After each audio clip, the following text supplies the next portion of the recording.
Oh, apa gitu. oke, pinter kalau itu saya ya kan. 1, 2, 3, Yang 5. pertama kebijakan, mindset, Mindset, ya kan, infrastruktur, Oke. ya kan, kemudian SDM, kolaborasi deh. Collaboration. Assalamualaikum warahmatullahi wabarakatuh, Sobat This Way. Temen saya ngobrol kali ini perempuan, cantik, yang jelas energik, sibuk sekali gitu. Itu belum apa sudah ketawa ya. Sibuk sekali. Manisnya nggak disebutin Mas Deki. Ada di mana-mana, walaupun tidak di mana-mana tapi ada di mana-mana gitu ya. Siapa lagi kalau bukan Mbak apa Ibu ya? Tapi panggil Ibu aja deh ya, Ibu Dian Rosita. Halo, apa kabar Ibu Dian? baik. Saya selalu ada di mana-mana. Kita Apakah di hatimu sama-sama. juga Mas Deki? Bisa jadi. Bisa jadi. Salamnya masih begini ya? Oke, iya dong. Salamnya masih begini ya. Mungkin teman-teman di Samarinda atau di Kaltim banyak yang sudah mengenal sosok Bu Dian karena kayaknya populer banget ya. Amin, berkat kalian kayaknya. Nah, kita pengen tahu nih sebetulnya apa sih yang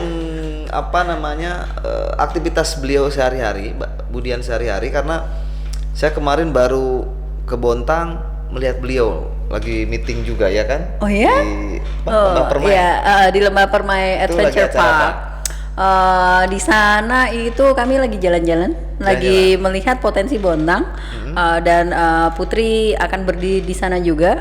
Kita lihat misi dari wali kota itu adalah menjadikan Bontang sebagai kota pariwisata. Itu udah bener-bener the right way, ya kan? The right way. The right way, bahasa Inggris kita. Karena saya lihat Padahal biasanya bahasa Jawa. Biasanya bahasa Jawa gitu. Karena saya lihat Bontang memang selalu menjadi kota persinggahan ya, di samping dia memang kota industri gitu ya. Tetapi dia udah melihat potensi bahwa untuk menghentikan manusia, supaya Bontang gitu ya. itu di stayin sama wisatawan, itu adalah pariwisata, udah kata yang paling tepat gitu. Nah, kemarin itu siapa aja itu, kayaknya ramai itu ya. Ya, itu salah satunya adalah, wah itu kayaknya mesti jadi penasehatnya Putri. Itu adalah Pak Sony, pemilik dari Lembah Permai Adventure Park, ya kan? Saya nginep di situ soalnya. Ya, wah beliau tuh orang hebat ya. Pak Sony ya? Sony. Ya, Pak Sony. Bahkan saya kemarin ceritaan, ternyata beliau juga yang ikut juga membangun Pulau Kumala juga. Wow, gitu ya. Ya, jadi kemudian beliau juga salah satu yang menyelamatkan hewan-hewan saat Pulau Kumala itu ya dibersihkan ya.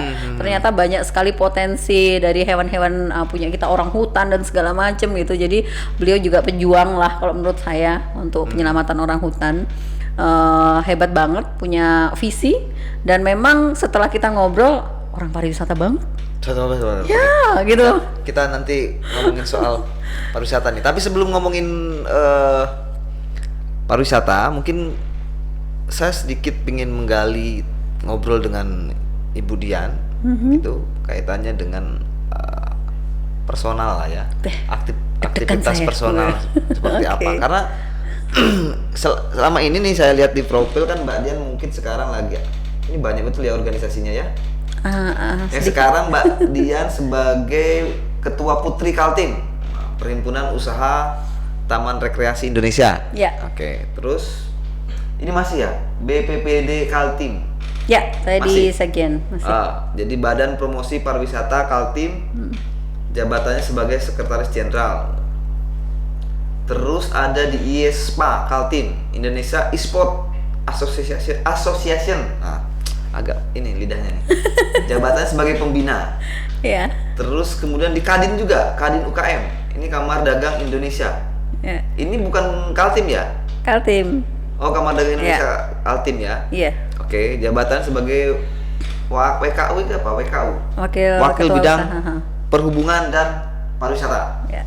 Kemudian terakhir di Hikraf, Himpunan Pengusaha Ekonomi Kreatif Indonesia. Pokoknya yang kreatif, yang kaitannya dengan wisata, beliau semua ini. Makanya nanti kita akan ngobrol panjang soal itu ya, Bu Dian. Okay, tapi sebetulnya gini, Bu Dian ini kan organisasi ya. hari-hari aktivitas pekerjaannya Budian itu apa sih? Ya itu sebenarnya pekerjaan itu yang menyita waktu ya. Pekerjaan saya sampai sekarang sebagai manajer operasional dari 3 perusahaan. Manajer operasional 3 perusahaan. Okay. Ya gitu. Jadi lumayan nyita waktu gitu kan, karena perusahaannya ada di Tenggarong gitu kan, di area Kutai Kartanegara. Jadi saya mesti membagi waktu antara dedikasi saya sebagai tanggung jawab pada keluarga sama kecintaan saya pada pariwisata gitu. Jadi mau ngelepasin pariwisata, nggak banget, tapi disuruh ngelepasin itu nggak bisa gitu. Jadi complicated, tapi I love both of them itu. Alhamdulillahnya direktur saya juga support sepanjang memang tugas dari manajer tidak terbengkalai gitu. Jadi memang udah setting sistem dari awal, karyawan segala macam, sistemnya pekerjaan, monitoringnya dan segala macam. So far so good, saya bisa. Oke. Dari 3 perusahaan itu, Ibu Dian ini itu perusahaan di bidang apa sih? Kita mitra usahanya Pertamina. Bisa utama berarti minyak dan gas nih kaitannya. Kita ambil di gasnya. Gas. Ya. Oke, itu gas itu kan ada banyak nih, ada LPG. Saya yang di non PSO, yang LPG. LPG. Ya. Berarti distributor kategorinya apa? Kami bukan pengisian untuk LPG seluruh Kalimantan Timur. Non PSO yang non subsidi. Jadi non subsidi pengisiannya di salah satunya di tempat Ibu Dian. Betul. Wah, luar biasa. Jadi ini kaitannya bisnisnya gas tapi bisnisnya bos, bisnisnya bos, guys. Jadi saya ini sebenarnya tukang sapu, guys. Iya. Jadi memang di pariwisata itu hobi, seneng. Ya awalnya memang karena hanya spend my time gitu kan, karena saya ngerasa kok nggak produktif ya di malam hari gitu ya. Akhirnya ada tawaran jadi marketing dari Mahakam Lampion Garden. Pertama sih, oh my god, no way gitu ya, karena tempatnya waktu saya ketemukan itu benar-benar belum tertata lah ya. Banget gitu. Kayak pasar malam ya kan. Tapi ketika bos bilang, Dian ini kita lakukan untuk pemerintah Kota Samarinda, oke, saya jangan digituin. Ya satu ya, saya jangan digodain masalah loyalitas dan belonging. Karena saya selalu menyerah di bidang itu, di bagian itu gitu. Kita tahu kuncinya bagaimana nanti kalau kita mau ajak Mbak Dian, itu rahasianya ya. Jadi rahasianya itu ketika saya udah nggak nanya masalah price or something, saya I will do it gitu ya. Dan itu malam ya? Dan itu malam. Jadi sampai sekarang pun saya sebetulnya pengen banget sih fokus di pariwisata karena I love them very much gitu. Tapi karena itu tadi saya masih menggunakan sekitar 30% lah energi atau waktu? Enggak, 30% dari waktu saya, kekuatan saya untuk pariwisata. Oke, sekarang gini, bagi waktunya gimana sih? Kan Bu Dian ada punya perusahaan sebagai ya punya tanggung jawab di situ. Punya keluarga juga, terus ini ada juga organisasi dan juga Lampion Garden ya sekarang yang dibilang ya.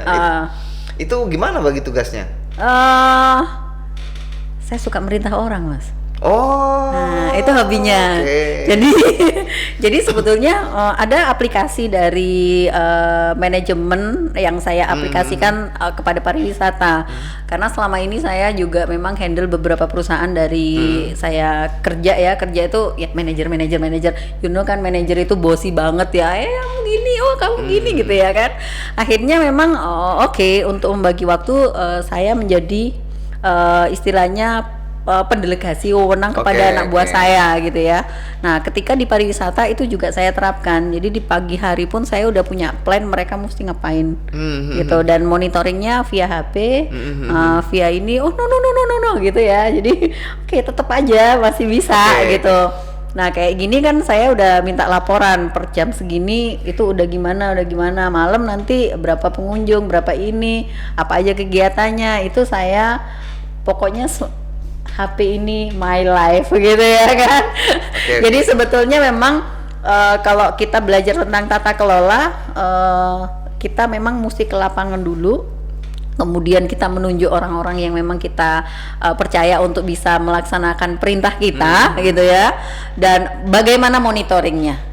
Jadi itu memang yang harus tiap hari diperketat ya. Iya, betul. Tapi gini, kalau di Putri gitu ya, kalau di perusahaan lah ada struktur, terus kita bisa pembagian tugas macam-macam. Tapi kalau Putri bagaimana meyakinkan Mbak Ibu Dian misalnya ketika sebagai leader untuk menyerahkan tanggung jawab pada teman-teman yang lain, kan tentu punya tantangan ya. Oh iya banget. Kadang ada yang apa sih gitu. Apa sih Kalau ini kan nggak begaji gimana, misalnya ya? atau gimana gitu. Ya itu juga ya. Jadi Putri ini jebakan nih. Jadi gini, ketika saya masuk ke pariwisata, saya kira saya bisa kerja seperti saya di perusahaan ya. Saya nggak perlu intervensi orang lain, saya bisa melakukan sesuatu.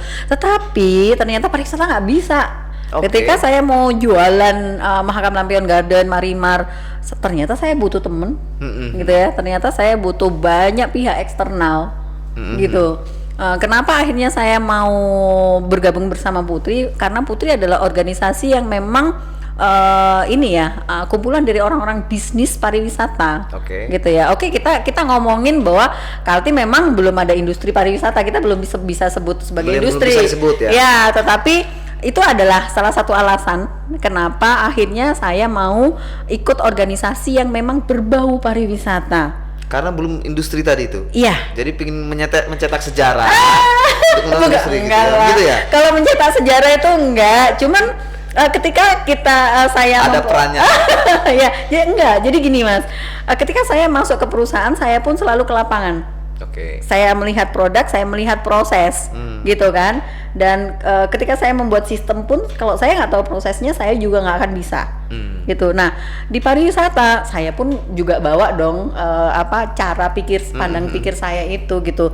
Ternyata produk pariwisata bukan daya tarik aja ya, gitu. Oh ya, ada UMKM. Oh, UMKM ada di Hecraft, gitu. Nah, jadi kemudian UMKM itu masuknya di Ikraf bukan di ya, pariwisata. saya masuk di swasta, saya nggak diterima di pemerintah. Jadi akhirnya oke, untuk tahu tentang kegiatan teman-teman yang di EO, kemudian di ini itu semua ada di Aircraft. Oke, kemudian saya juga ada masuk di BPPD, mungkin karena saya banyak nyocot gitu ya. Oke, fine. Saya juga suka nge-share dan cara pandang saya juga lampiaskan di situ. I love it gitu, karena itu juga pariwisata dan hal-hal yang lain. Jadi kayak produk UMKM, produk EO, kemudian ISPA juga seperti itu. ISPA itu gara-gara saya bikin event gitu, ternyata ISPA nggak ada di Kaltim. Ternyata saya pendirinya.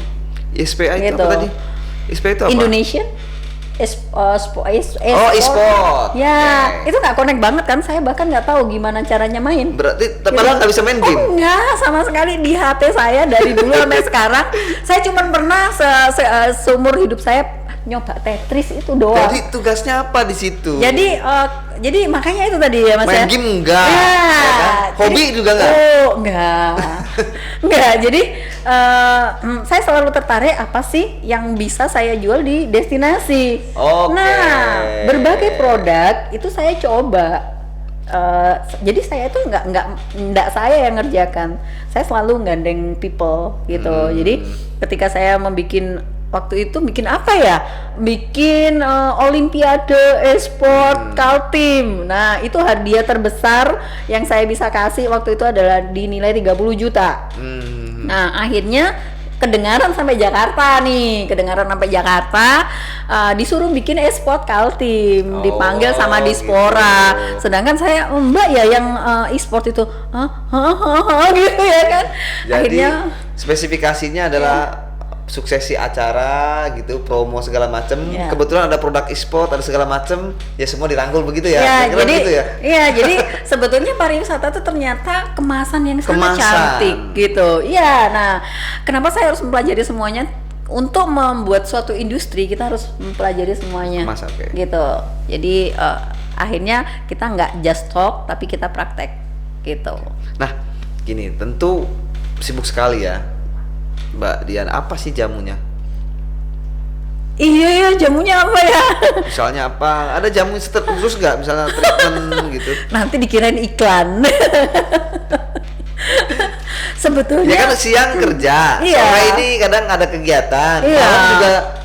Waktu itu sempat ketemu kita yang di KW malam sama siapa? Mas Aris, yang baru buka di atas mana? Karangpaci di atas itu loh. Banana, ya. Banana itu juga Budian juga yang mempromosikan itu Oh, kan. thank you banget ya. Kayaknya seperti itu. Nah, itu kan pagi, siang, malam. Gimana Mungkin jamnya vitaminnya apa ya? Banyak orang worry sama saya. Thank you banget karena berarti mereka sayang ya dan perhatian. Kayaknya vitaminnya adalah happy ya. Happy. Jadi karena seneng itu ya? Karena senang. Kemudian biasanya kalau orang punya mimpi, ya kan ngejar nih gitu ya. Dan mimpinya kan bukan buat diri sendiri, mimpinya kan buat people gitu ya. Memang berat sih kalau dipikirin karena kan merangkul banyak orang yang kita kadang juga belum kenal, itu juga butuh waktu gitu. Tapi I believe dengan kita berkolaborasi kemudian saling menularkan dan saya juga pengen meracuni orang-orang tentang potensi pariwisata Kalimantan Timur gitu ya kan. Saya percaya di titik tertentu Kalimantan Timur akan pariwisatanya akan maju itu. Oke. Tentu kan selama ini Budian sudah sering kemana-mana, sudah ketemu dengan beberapa atau banyak ya pelaku-pelaku usaha di pariwisata gitu, di organisasi Putri juga sudah kemana-mana, sudah mempelajari banyak hal. Kira-kira nih, apa sebetulnya yang perlu dilakukan di Kalimantan Timur khususnya? Karena kan memang dari sejak dulu gitu ya, pemerintah daerah ataupun masyarakat pengusaha atau masyarakat banyak yang ngomong gini, kita harus ngomongin jasa pariwisata nih, jasa pariwisata. Tapi sampai sekarang juga yang diomongin ya tetap itu gitu. Nah, ada nggak capaian Putri sendiri punya arahnya mau seperti apa kaitannya dengan pariwisata? Yang kedua, persoalan yang dihadapi ini seperti apa sih antara misalnya pelaku usaha, terus juga pemerintah setempat, masyarakat dan sebagainya. Monggo silakan, Mbak. Oke. Ini sebagai orang awam ya, karena saya sendiri kan background bukan sarjana pariwisata atau siapapun. Saya juga baru jadi pelaku juga baru 4 tahun jalan 5 gitu ya. Ini ibarat kayak mau masak, ya kan, adonannya, ya kan, oke. Yang tadi itu ya SPA ini itu merica, garam, gula ya kan, sayur-sayurnya gitu. Nah, gimana jadi menjadikannya sebuah produk yang memang lezat dengan adonan itu kan sebenarnya prosesnya sama lah semuanya. Saya percaya bahwa setelah kita mengenal banyak hal, komponen-komponen yang bagaimana kita membuat industri pariwisata, itu kita pasti bisa, makanya saya bilang itu kita pasti bisa, nanti kita akan ada di titik mana dan kita harus maju. Tantangan pertama pariwisata, Mbak Dian, bisa nggak pariwisata kita maju? Bisa gitu. Saya dibantu banyak saudara-saudara kita di media, ya memang teman-teman media kayak agak nembak gitu ya, Mbak bisa nggak ya? Oke, ayo kita bareng gitu ya. Karena saya percaya kekuatan saya ada di mereka, pengetahuan saya juga dari saudara-saudara kita semuanya, dari media, dari pemerintah, dari teman-teman pelaku, semuanya saya masukkan di saya dan di teman-teman lah Putri dalam hal ini gitu. Nah, Putri itu juga terbentuk karena memang kita akhirnya kita harus nurunkan ego, guys. Egonya lumayan. Itu ego antar siapa? Antar pelaku usaha atau apa?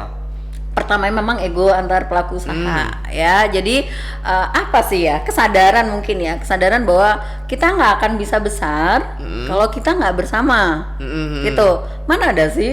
Mana ada yang misalnya besar sendirian, pasti dia akan terjungkir sendirian juga. Gitu loh. Dalam titik tertentu yang kita pengenin kan adalah sustainable, ya kan, berkelanjutan. Kita pengen memperlihatkan sama pemerintah Kalimantan Timur, atau kita memperlihatkan pada semuanya bahwa pariwisata ini bisa menjadi sebuah industri yang memang sampai anak cucu kita juga bisa.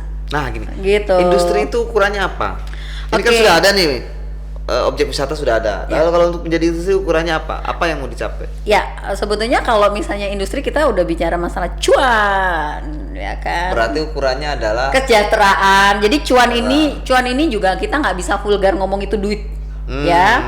Kesejahteraan, pemerataan di sampai bawah gitu, karena pariwisata memang kalimat yang memang pariwisata adalah salah satu cara yang memang sangat efektif untuk mendapatkan pemerataan itu.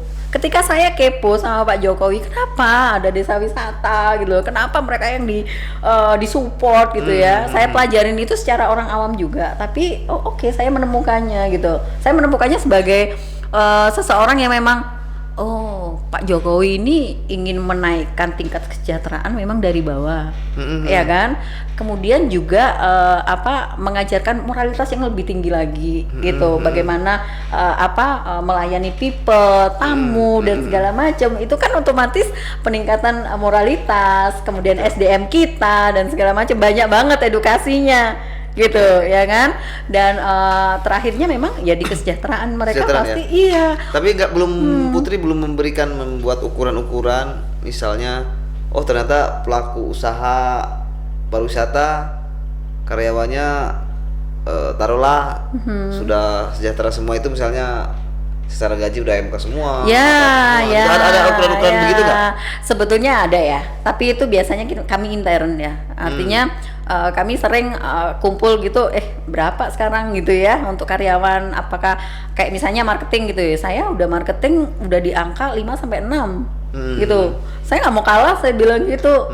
Saya kasih kamu kerjaan, tapi ya itu tadi peningkatan bobot pekerjaan dan segala macam itu juga menentukan berapa sumber daya manusia itu akan mendapatkan pendapatan gitu. Kita bicara lagi bahwa ternyata masalah kita tadi ya kan, kemudian di sumber daya manusia. Sumber daya manusia juga ada persoalan.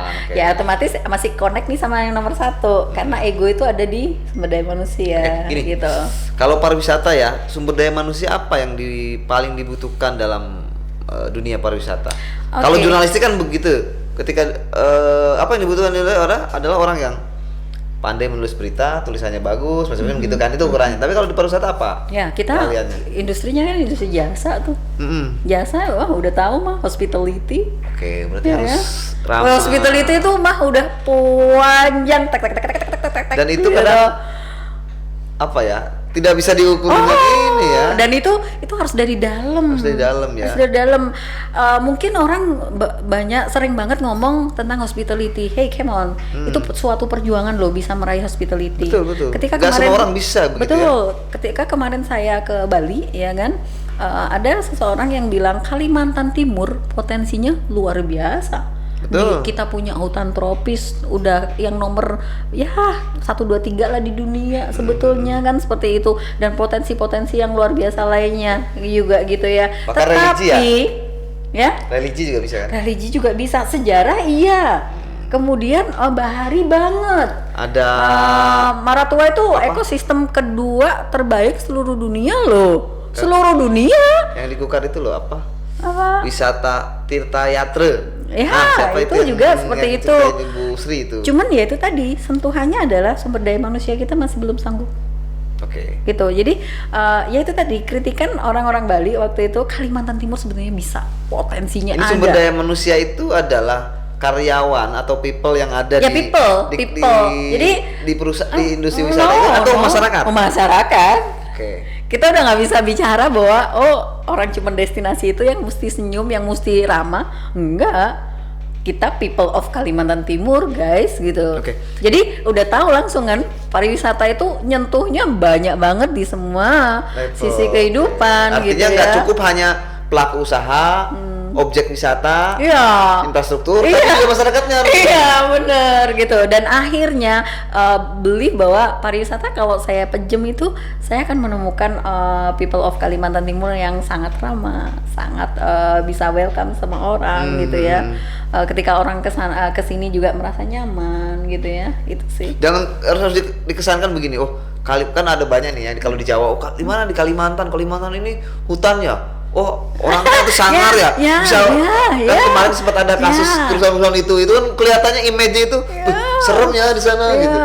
Itu mempengaruhi juga kayak jadi pariwisata adalah sebuah produk yang branding yang luar biasa yang kita bisa persembahkan untuk mengangkat nama Kalimantan Timur itu sendiri gitu ya.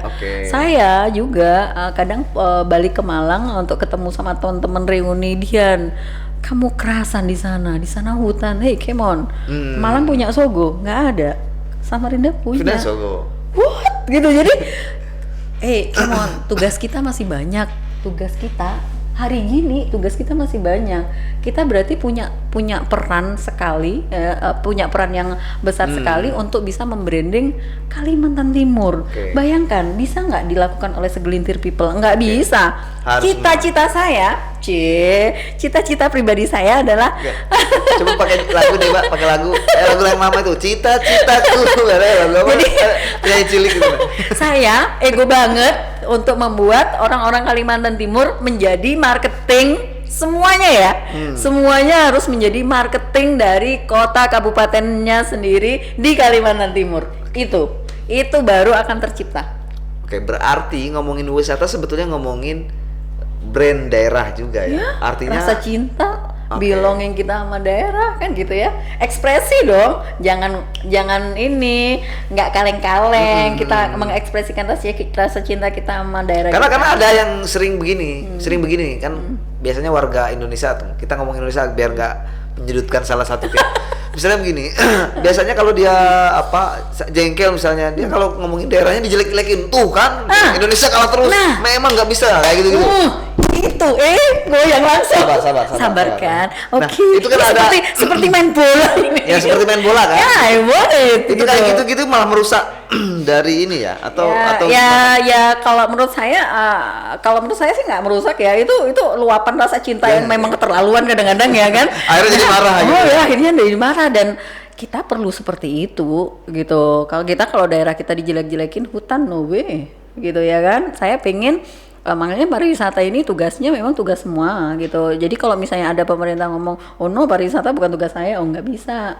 Tugas Pak Gubernur, tugas semuanya. Pak Wali Kota, jadi tugas Pak Bupati, bukan kepala dinas gitu. Jadi malah menurut saya pariwisata kan cepet banget kalau penokohan. Penokohan beliau sangat kental di pariwisata karena itu akan influence people. Influence kepada anak-anak kita, kepada kita sendiri supaya sangat semangat dan mencintai tempat kita. Mungkin saya sedikit cerita ini, kan sekali-kali kan tadi nanya terus, sekarang cerita. Ceritanya begini, dulu kan saya sempat ke Lombok. Nah, ternyata kan saya lihat antara Lombok dan Bali itu tingkat kemajuannya berbeda kan. Bali itu lebih jauh. Sementara Lombok mungkin baru akhir-akhir ini mulai terbuka lah. Nah, saya sempat waktu itu keluar malam-malam mau keluar nyari makan gitu. Saya sempat ditegur di itu daerah Senggigi gitu. Mas, kalau mau keluar nanti ke sebelah kanan, arah kanan aja. Kalau kenapa ke kiri? Ya masih agak rawan gitu. Artinya apa? Mungkin masyarakat ada yang rese segala macam. Oh, disitulah ketika kita ngobrol-ngobrol ternyata itu yang membuat katanya Lombok lebih terbelakang, bukan terbelakang ya, lebih kemajuannya lebih lambat ketimbang Bali. Padahal destinasi wisatanya tidak kalah, gitu. Artinya apa? Bahwa ternyata yang tadi Mbak Dian sebutkan itu betul bahwa people ini sangat mempengaruhi kemauan orang untuk datang ke lokasi itu ya. Betul. Makanya pariwisata wow banget loh ya, wow banget. Jadi saya ada di pariwisata karena saya oh my god, bisa ada edukasi ini. Ini produk yang bagus banget dan kalau nggak dilirik, sayang banget. Nah, gitu sekarang pola pelatihannya gimana? Kalau begitu, apa yang dilakukan Putri untuk melakukan itu? Ya, sebetulnya itu tadi ya, kita punya keterbatasan juga. Tapi we are influence people. We are influence people. Ada sedikit yang kita bisa lakukan, itu biasanya menjadi contoh untuk mereka gitu ya. Jadi ketika saya anggaplah ya melakukan sesuatu hal yang kecil membesarkan seseorang gitu ya, itu orang itu akan men-share saya gitu, jasa saya gitu ya. Itu juga akan influence people untuk orang lebih baik lagi treat people gitu ya kan. Dan ya alhamdulillah apa yang kita lakukan itu juga banyak sekali berpengaruh sama mereka. Oh ternyata kita nggak boleh jadi netizen yang terlalu cruel terhadap destinasi misalnya kota Samarinda gitu ya. Ya kota Samarinda kan terkenal istilahnya dulu ya 2017 saya selalu bilang oh Samarinda nggak punya apa-apa. Mau Samarinda jawabannya kalau misalnya di Facebook or IG gitu mall. Ya kan, destinasinya apa? Mall. Nah akhirnya Putri melakukan sesuatu ya. Putri melakukan sesuatu karena kita merasa oh kita nggak diakui nih, ya nggak apa-apa. Kadang-kadang gini, Kalau kita mau berbuat sesuatu, kita harus tahu kelemahan kita. Weakness kita harus kita akui. Kalau kita nggak mau mengakui kelemahan kita nggak akan maju. Iya kan? Kita nggak akan maju. Nah, kelemahan kita di situ. Akhirnya kita mencoba nge-share bareng nih destinasi kita, kemudian bikin flyer bareng gini ya. Beberapa bulan kemudian kita juga kadang-kadang dulu terkenal nih, ada satu media yang netizennya ngeri-ngeri gitu ya kan. Yuk kita kasih hadiah misalnya 100.000, sebutkan destinasi yang ada di kota Samarinda gitu ya. Oh oke, ada satu yang bisa jawab, ada dua, ada tiga, that's great gitu. Artinya kami sampai ke sana untuk memperjuangkan branding destinasi dari kota Samarinda sendiri. Dan sekarang ya alhamdulillah gitu ya, kalau kita kasih pertanyaan, satu orang udah bisa nyebutkan 5-10 pun bisa. Gitu. Nah, itu hal kecil tapi kami sangat menjalaninya. Kami juga bersyukur atas hasilnya. Gitu. Sekarang Putri punya berapa anggota pelaku usaha yang ikut? Putri sebetulnya sekaltim ya. Tapi kembali lagi Mas, kerjaan saya memang agak bikin organisasi kami itu agak lambat gitu ya, agak lambat. Saya mempelajari banyak organisasi di sini, bukan kurang solid mungkin seperti itu ya, kurang solid. Jadi akhirnya saya ego banget untuk menjadikan Putri suatu organisasi pembisnis yang memang solid dulu, karena yang tantangan ke depan ini besar banget gitu ya, dan kita masih bukan di taraf pariwisata mapan. Kita ini adalah tourism barrier of Kalimantan Timur. Jadi kami membranding diri kami sebagai tourism barrier gitu. Jadi kami tidak menganggap kami pengusaha, Mas. Kami masih pejuang gitu. Nah, kembali lagi. Jadi kalau sudah pengusaha itu masuk baru industri ya. Ini karena masih pejuang, masih belum industri. Iya, betul. Kami udah membandingkan diri kami sama teman-teman kita di Putri di DPP bahwa DA udah nggak yang stay di destinasi. Ya, tapi kalau kita lihat yang teman-teman yang di sini mereka malah worry sama destinasinya. Mereka stay di destinasinya. Rata-rata. As a worker, mereka rata-rata. Hampir rata-rata kebanyakan banyak yang tinggal di situ. Iya, dan mereka langsung terjun langsung. Itu ya? Gak bagus ya atau gimana? Ya, karena itu tadi tarafnya berbeda. Gitu. Mereka udah mapan, mereka udah punya tata kelola, aku punya manajer, aku punya ini, dan they pay them well. Jadi bisa gitu ya. Caranya simple ya. Oh, simple, con lagi. Ya. Kalau yang punyanya masih di situ, berarti masih belum. Iya, Mas. Jadi kalau saya melihat saya di MLG dan di Marimar, berarti belum. Jadi nanti kalau Mbak Dian nggak pernah ada di MLG itu Mahakam Lampion Garden, Mahakam Riverside Market, dan di Marimar. Nah, berarti beliau sudah banyak cuannya ya. Kalau masih ada di situ, berarti masih belum banyak. Tuh, benar. Ya memang saya lihat ya. Teman-teman udah mulai bergeser ke Lombok, bergeser ke Flores ya. Jadi di mana timur ini kan? Ya, bergeser di Flores. Jadi mereka udah ikut kebijakan ya. Ada kebijakan pemerintah yang sangat lunak di pariwisata daerah mana mereka biasanya move. Gitu. Dan mungkin Lombok sekarang lunak ya, Lombok ya? Ya, mulai Lombok mah udah rame ya sekarang. Ya apalagi tapi jangan salah lo, Lombok pun berjuang lo. Saya udah ngerti perjuangan teman-teman itu, bahkan ya itu tadi sama-sama berbicara tentang positif tentang Lombok. Bicara aja positif terus tentang Lombok. Akhirnya ya memang akan positif. Teman saya udah gerak ke Sumbawa, ya kan? Sumbawa dulu siapa sih yang datang? Putri Diana sama Dodi Alfayed gitu ya. Tapi saya udah ke Sumbawa guys, ya kan? Saya udah jalan ke sana karena cari kuda. Cari susu kuda. Kan kuda Sumbawa. Tapi di sana ternyata mereka punya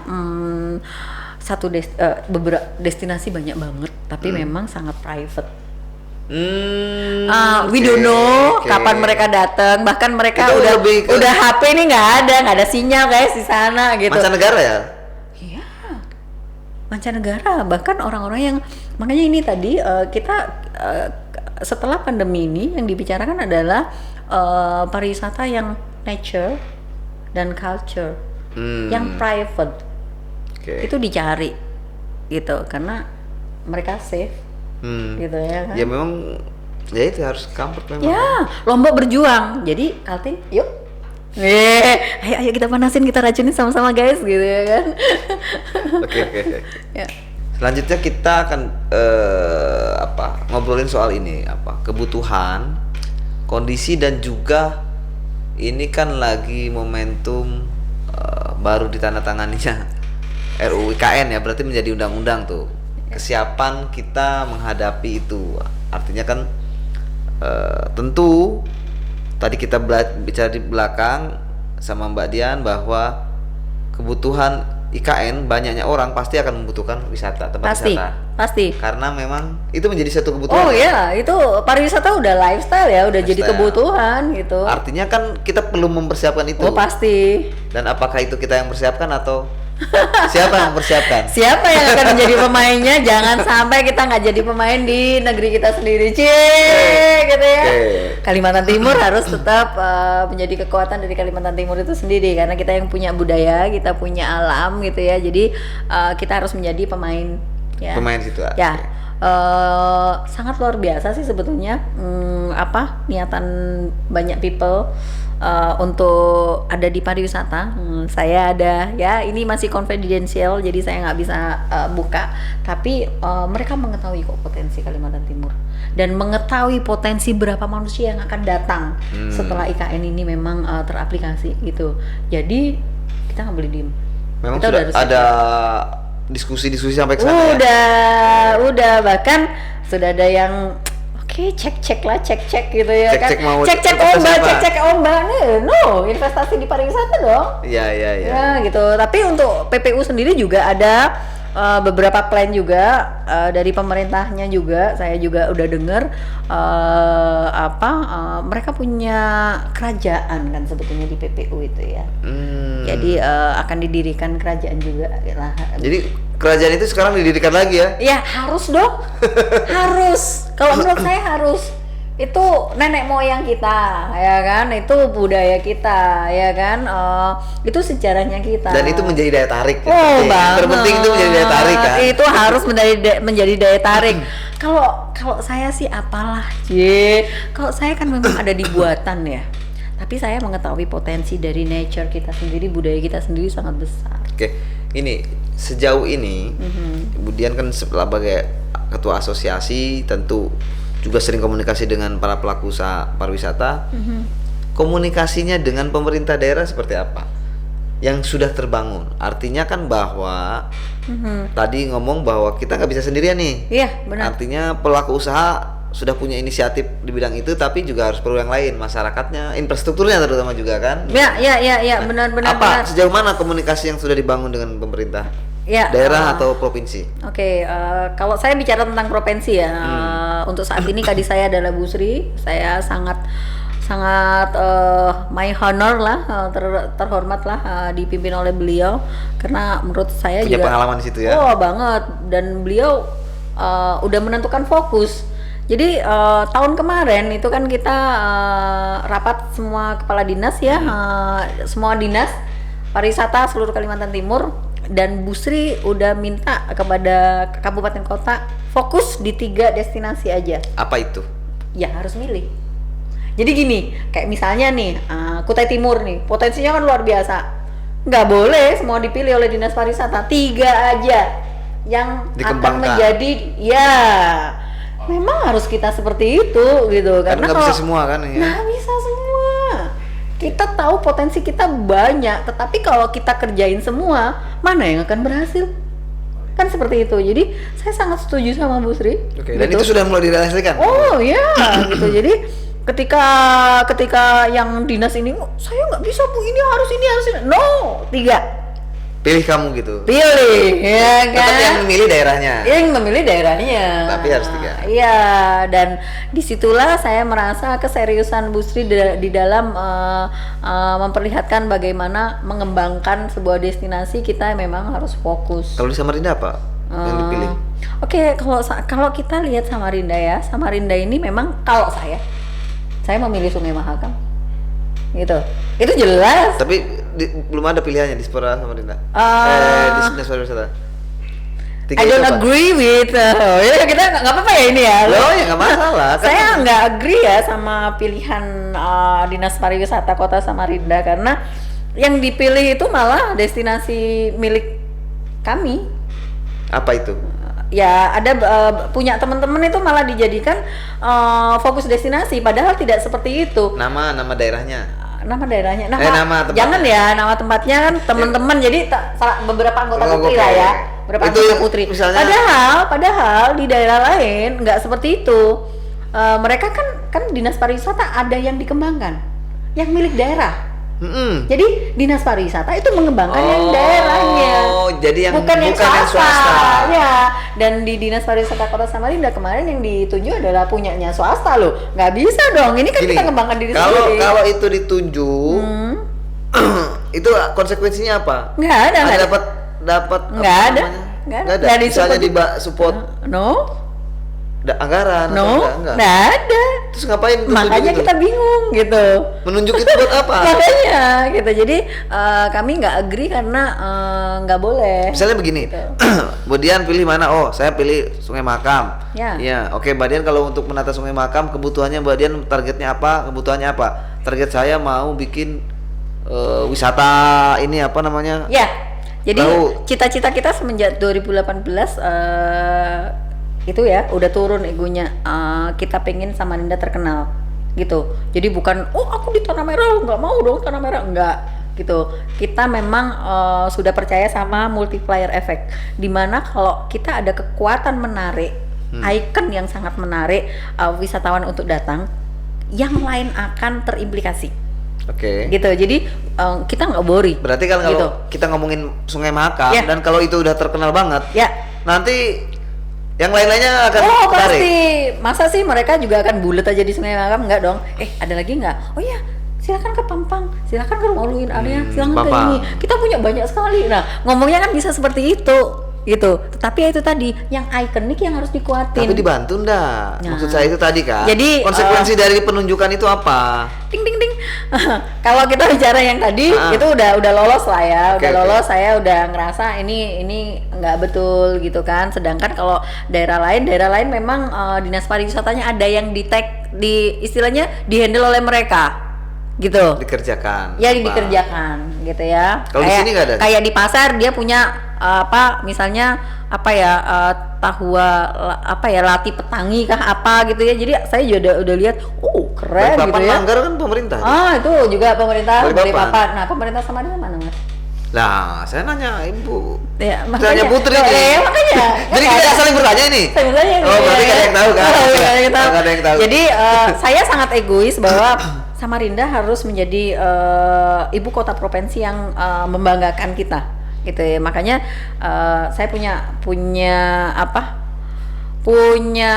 daya juang untuk kota Samarinda karena kita akan menjadi ibu kota penyangga ibu kota, dan kita akan menjadi lifestyle-nya ya metropolis kali ya. Gitu ya. Dan saya percaya teman-teman pasti bisa apabila juga pemerintah bisa mensupport kita para pelaku. Nah, supportnya itu maunya apa? Jadi gini. Supportnya mau apa? Supportnya untuk kalau saya juga support. Mbak Dian, saya support Mbak Dian. Selesai. Kami sih belum disupport secara secara nyata sih sebetulnya ya. Berarti pelaku wisata belum disupport secara nyata oleh pemerintah. Kan begitu aja. Kita bicara kota Samarinda ya. Maksudnya di kota-kota lain sudah disupport? Kota-kota lain ya. Jadi gini, yang saya bilang tadi, kita itu masih di taraf perjuangan. Ya perjuangan itu menyamakan visi, menyamakan misi, mencocokkan ya kan? Ya masih di situ. Jadi kalau bilang disupport, kadang-kadang mereka juga bicaranya disupport secara nyata sih enggak ya. Artinya gini, kayak misalnya nyata itu apa? Nyata jadi itu gini, apa? kalau kita biasanya minta pelatihan nih. Pelatihan. Ya, pelatihan kita ngomong sumber daya manusia nih. Kita minta pelatihan, Bu. Pelatihan apa? Pelatihan untuk bisa membuat destinasi gitu ya, orang-orangnya capable. Ya kan? Tolong mungkin panggilkan orang-orang yang sertifikasi gitu ya. Sertifikasi atau apa. Nah, kadang-kadang dinas pariwisata itu nggak ada programnya tahun ini. Kan misalnya gitu. Nggak ada programnya tahun ini. Jadi programnya apa? Programnya malah kita baca kok kok nggak cocok ya gitu sama pelaku. Gitu. Nggak ketemu dengan pelaku. Nggak ketemu. Artinya pemerintah jalan sendiri. Iya. Jalan sendiri. Jadi kita nggak bicara pemerintah, kita bicara dinas pariwisata di sini sebagai wakil dari pemerintah loh ya. Iya, akan tetap pemerintah. Iya betul. Jadi harapannya bahwa dinas pariwisata itu mengetahui kebutuhan para pelaku, menanyakan kebutuhan para pelaku. Gini, untuk mengetahui kan sering ada koordinasi, makanya tadi saya tanya pola komunikasinya seperti apa. Sudah ada nggak rutin atau apa, ada nggak? Kalau dulu ada. Sekarang? Kalau dulu ada, semenjak kita pandemi itu memang komunikasi bahkan kita nggak ada sama pandemi. sekali. Ya harusnya ada Zoom ya. Tapi Dinas Pariwisata Kota Samarinda selama pandemi nggak ada Zoom sama sekali. Jadi selama itu belum ada komunikasi dengan asosiasi ataupun pelaku wisata, pelaku pariwisata. Yang Mbak Dian ketahui? Nggak ada. Selama pandemi sampai sekarang sih kurang. Artinya mereka kan punya program jalan sendiri kan? Iya, program jalan sendiri. Dan itu yang akhirnya nggak sinkron. Nggak sinkron gitu. Oke. Nah, gini, apa kira-kira? Ini kan tadi sudah ngomongin IKN nih, bahwa tentu banyak orang yang akan datang. Setelah banyak orang yang datang, mereka juga butuh liburan, butuh makan, butuh macam-macam. Makan kan juga bisa jadi tempat wisata kan? Nah, apa yang mau dilakukan? Sekarang ini kebutuhannya apa menurut Putri atau Mbak Dian dan timnya dan teman-teman? Yang kedua, apa yang mau dilakukan untuk menyongsong itu? Oh oke. Yang akan dilakukan ya, yang akan dilakukan otomatis itu tadi ya, upgrading dari kualitas dari destinasi wisata yang kita pegang masing-masing ya. Oke. Oh jadi masing-masing daerah megang itu. Ada nggak prioritas utama misalnya daerah destinasi wisata yang dekat PPU Kukar gitu? Atau apa? Ada pembahasan sampai situ nggak? Sebetulnya sih itu masih kurang intens kita ngobrolin tentang itu. Tapi kita percaya bahwa yang akan tembus itu sih semuanya ya. Maksudnya tembus? Jadi kita udah ada beberapa bocoran bahwa akan ada jalanan yang menuju langsung ke Kutai Kartanegara, IKN ke Kutai Kartanegara. Berarti Kutai Kartanegara udah harus siap-siap nih, ya kan? Selama ini kita kan selalu ngobrolin tentang domestic tourism, ya kan? Domestic tourism itu people-nya Tenggarong berapa sih?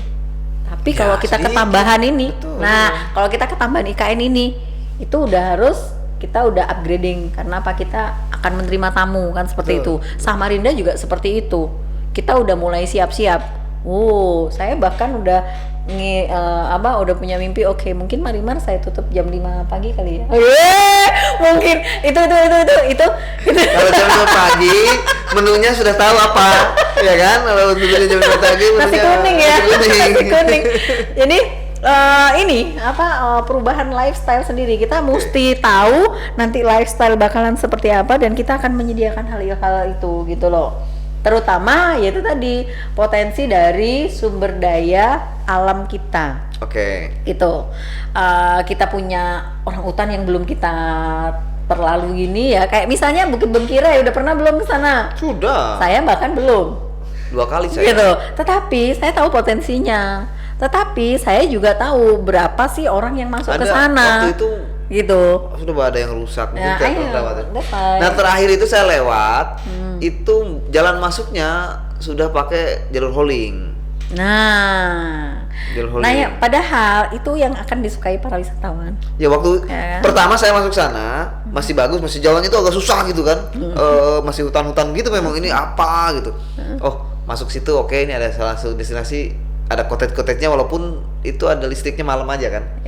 Nah beberapa tahun kemudian saya kesana lagi, itu masuknya tuh jalur rolling semua. Jadi sudah kayaknya nggak tahu ini sekarang ya, apakah masih saya udah tahu. Jadi sebetulnya itu berpotensi banget loh, potensinya luar biasa banget. Cuman memang agak potensinya bagus. Kalau bule mungkin suka ya, kalau orang-orang, tapi memang jauh dari mana-mana, itu terlalu jauh, aksesnya harus dibaiki. Sekarang kalau kita bicara pariwisata memang yaitu tadi salah satunya adalah infrastruktur. Saya suka banget ke Bontang, tetapi saya sakit kepala. Saya kemarin juga begitu. Iya, lubangnya sangat banyak. Sangat dalam, sangat dalam, sangat tajam sehingga bikin kepala kita sakit gitu. Saya orangnya penikmat, jadi jalan itu oke. Tapi begitu kemarin itu? Oh no way. Saya juga bahkan pernah nyoba ikut travel ya 5 kabupaten kota di Jawa. Saya naik bis 8 jam. Tapi kalau pemandangan sih ya. Saya nggak peduli sama pemandangan. Jalanannya oke. Jadi nyantai. Ini serius udah 8 jam. Saya nggak capek. Datang itu saya ganti baju kita rekreasi. Gitu ya. Oke, fine. Ini yang mesti kita lakukan. Terus bagaimana dengan base pun bisa tanpa worry sama namanya lubang. Bayangin betapa kenyamanan sangat disiapin gitu ya. Ya kalau kita bisa ngobrol sama pemerintah pusat, tolong ya Kaltim juga Indonesia, itu lubang-lubang dibaikin gitu ya kan. Betul. Tetapi kembali lagi kita juga harus mengetahui bahwa mungkin kita sendiri yang kurang ya pendekatan. Jadi gini, kalau saya lihat ya sebagai orang awam sudah ada pemecahan antara mobil dengan kekuatan berapa ton dan kekuatan berapa ton kan seperti itu ya. Jadi saya sendiri kan juga ada di berapa ton itu ya kan, ada mobil untuk LPG tuh yang gede, harusnya memang jangan nanya sendiri ya. Gitu. Nggak boleh dicampur gitu. Betul, ya kan ada memang begitu kan. Ya jadi saya nggak tahu bagaimana, tapi kita berharap sih pemerintah kita juga bisa berjuang lebih lagi untuk masyarakat kita di sini, apapun kebutuhan kita ya ke pusat gitu loh. Artinya gini, destinasi di Bontang taruhlah ada yang bagus, tapi dengan infrastruktur jalannya yang saat ini akan berpikir 2 kali kan. Berpikir 2 kali. Ya. Apa ini gitu jauh, terus perasaannya itu jauh dan dan nyaman gitu. Jadi itu sangat mendukung kan gitu. Termasuk juga tadi mengkira itu. Kalau misalnya jalanannya mulus, ada kerasa nggak ada lagi sudah seneng gitu. Jauh enggak. Iya, seneng. Gitu dulu ini salah satu contoh, dulu Muara Badak pantainya dilihat nggak kan?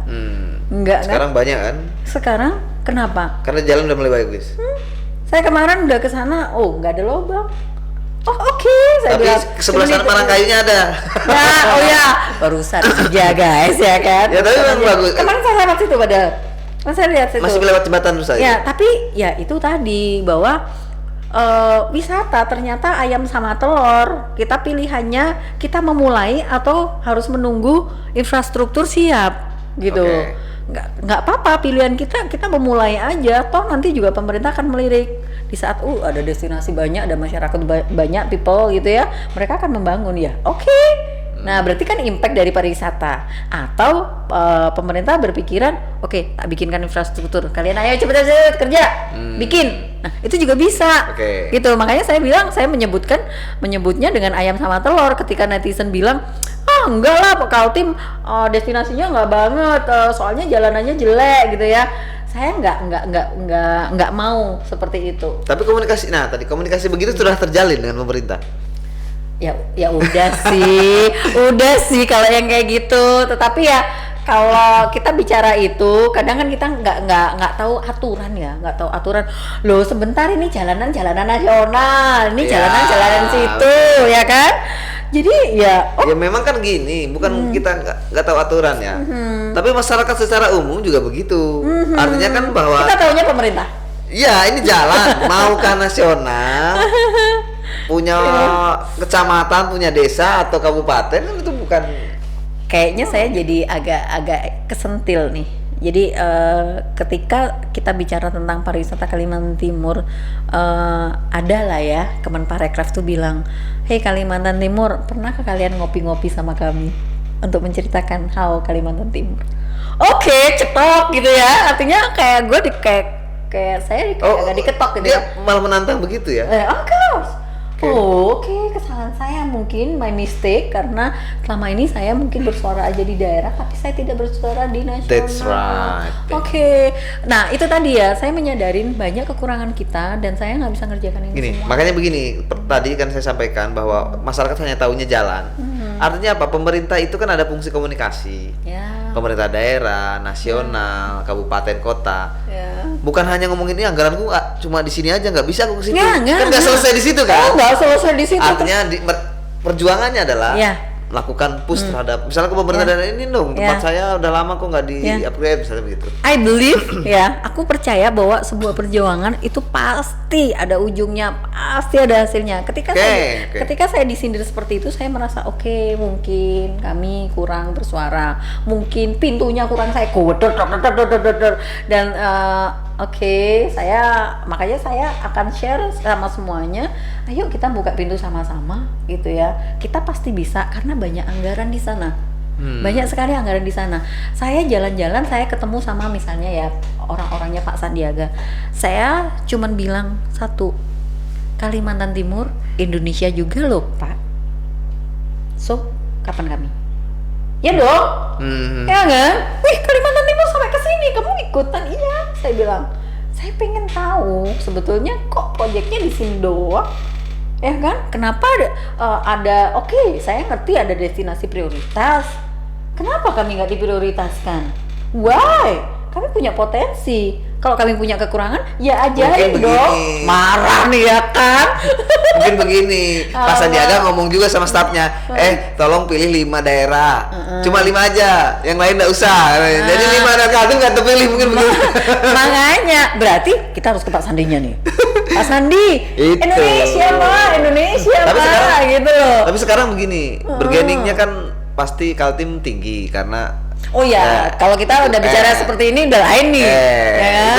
Attention juga, please, gitu ya. Putri juga bisa berperan di situ. Nah, proyeksi tadi ini belum dijawab nih. Apa target proyeksi tertentu untuk itu?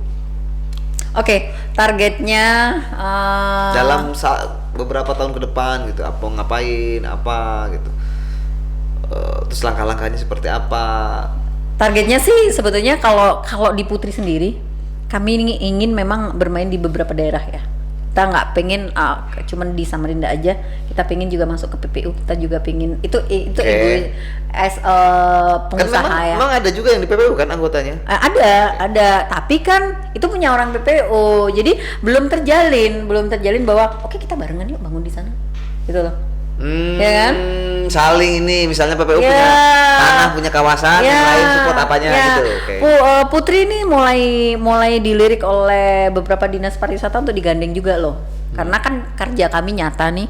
Kami pelaku di lapangan nih, kami tukang sapu gitu ya. Ternyata istilahnya sesuatu yang bukan apa-apa bisa jadi apa-apa gitu ya, meskipun secara simple dan belum standar secara nasional gitu ya, tapi kita memperbuat seperti itu. Nah, dinas pariwisata sudah mulai untuk bisa melakukan kerjasama dengan Putri gitu untuk sama-sama memajukan daerah, yaitu tadi dengan proyek-proyek daya tarik wisata. Oke. Gitu. Dan yang kedua juga Putri udah melakukan pendekatan kepada pemerintah bahwa kami siap untuk CSR ilmu kami, ya kan, kepada yang lainnya. Kami tidak menutup diri bahwa ini hanya kami yang bisa, enggak, gitu. Untuk sesegera mungkin influence people how to work di pariwisata, berkolaborasi dengan baik untuk enggak hanya daya tarik wisatanya aja, tetapi ini ya yang di Ekraf 16 subbidang itu tadi ya kan, dari krianya juga iya, dari ininya juga iya, dari budayanya juga iya, kemudian dari seni-seni lain juga iya gitu. Jadi targetnya kita fokus di industri pariwisata. Oke. Mewujudkan industri pariwisata Kaltim. Amin. Mudah-mudahan bisa terwujud lah. Karena Bu Dian nanti mungkin kita juga bisa support. Kami misalnya media akan tentu juga akan mendukung itu karena bagian dari people tadi kan. Iya, kan kita juga bagian people dong. Bahkan promosi ya ada di kita kan. Untuk membantu mendorong bahwa itu bagus. Nah, terakhir Bu Dian mungkin closing statement. 5 kata. 5 kata. Dan kaitannya dengan IKN. Dengan pariwisata yang Bu Dian mau ini 5 kata apa? Apa dulu? Langsung dikasih 5 kata. 5 kata itu 5 kalimat ya? Iya, 5 kata dong. Kalimat kan lain, Mbak. Kalimat itu terdiri dari beberapa kata. Nah, kalau kata 5 kata. Oke. Yang relevan dengan itu. Yang relevan sama IKN misalnya apa? Yang wisata misalnya apa? Infrastruktur, pendanaan. Apa gitu misalnya. Oke, pinter kalau itu saya ya kan. 1, 2, 3, Yang 5. pertama, kebijakan. Oke. Kebijakan itu sudah itu ya? Oh, enggak ya. nggak apa-apa. Kebijakan, kemudian mindset, Mindset, oke. ya kan, infrastruktur, Oke. ya kan, kemudian SDM, ya. Oke, kemudian apa lagi nih ya? Kolaborasi deh. Collaboration. Luar biasa. Ibu Dian Tahu ya? Rosita, Ketua Putri Kaltim, dan mudah-mudahan jadi Putri Indonesia. Udah tua Mas Deki. Memang nggak boleh. Ya nggak boleh, Pak. Putri mah yang muda-muda. Oh, gitu. jadi kalau ini ibunya Putri. Ibunya Putri, emaknya. Emaknya Putri. Oke, terima kasih Sobat Display. Nanti kita akan bahas obrolan-obrolan dengan tema-tema yang menarik lagi dan lebih mengulik personal seperti Budian ini juga sangat menarik gitu. Ya, mudah-mudahan panjang umur dan Amin. pandemi tidak muncul lagi ya. Amin. Amin. Karena bagi pariwisata sangat rentan sekali. Oke. Terima kasih. Assalamualaikum warahmatullahi wabarakatuh. Assalamualaikum warahmatullahi wabarakatuh. Salam Display. Salam Display. Salam Display.